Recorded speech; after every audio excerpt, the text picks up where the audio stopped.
Hello again, everyone. Edwin Learnard back once again. In this YouTube segment, I'm going to be giving you my preview and analysis of the 2017 NBA Finals, which pits the Cleveland Cavaliers against the Golden State Warriors.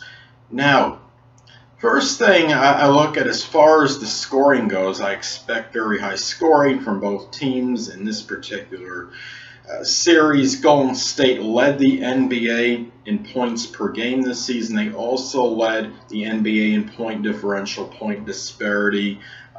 They really, Golden State obviously was not just beating teams, they were obliterating some of them, and they did so to Cleveland in one of the games this season. They split the season series with the Cavaliers. It was 1-1, and they also, Cleveland has a reason to have certain confidence despite Golden State basically coasting through this regular season and having the acquisition of Kevin Durant.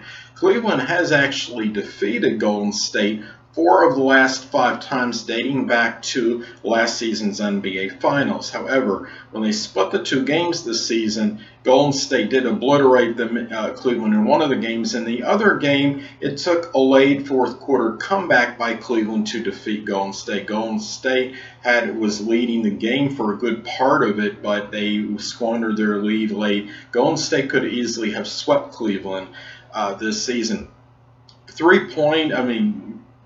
Golden State, of course, is going to be very deadly as far as three-pointers go. Cleveland actually had a better three-point field goal percentage than Golden State this season. I believe Cleveland had set a record for three-pointers this season. So Cleveland could actually, they are a very good three-point shooting team along with Golden State.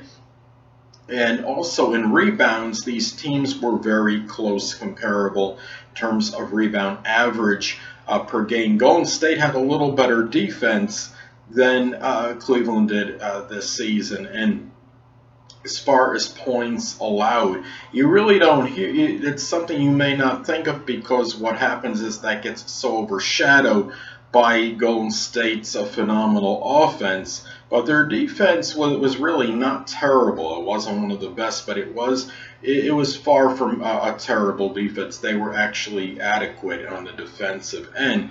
Now, the thing about this is I think Golden State just has too many weapons, really, for the Cleveland Cavaliers. I look at it like, I think Cleveland,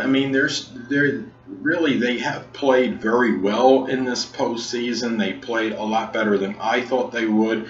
They were floundering at the end of the regular season, but they definitely bounced back strongly. You have everybody healthy with Kyrie Irving and LeBron James.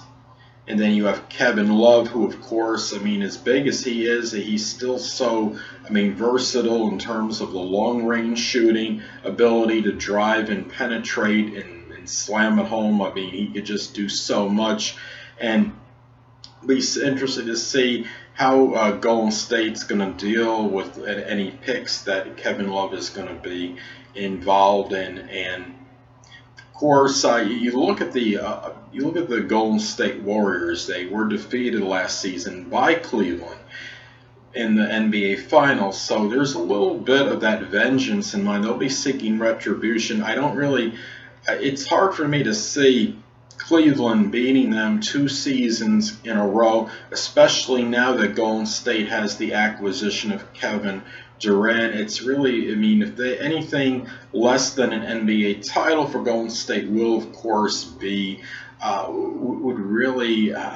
it would be a losing season for them. It would be a disappointment. And I understand Cleveland, I'm sure, has the same mindset, and they're certainly not going to go into the series with a losing attitude. But I think as far as Golden State, I think there's a little bit more incentive with them, and I think there's just too many weapons on that team for Cleveland to contend with. The one thing about Cleveland, though, is what's improved is Kyrie Irving's play.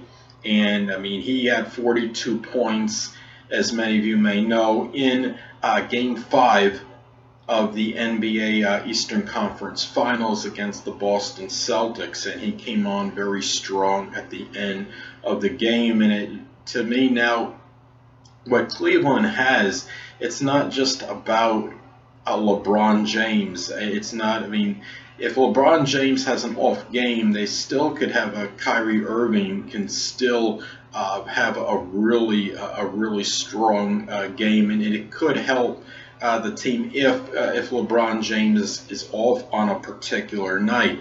Now, that being said, I think we're just looking at Golden State right now. I think their offense is a little bit better than Cleveland's. They did average more points per game during the regular season, and they also gave up fewer points per game. The three-point percentage is about even with both teams. I think the three-point shooting ability is about even. But you look at Golden State, they're just a little bit better offensively, and I think, and also on the defensive end.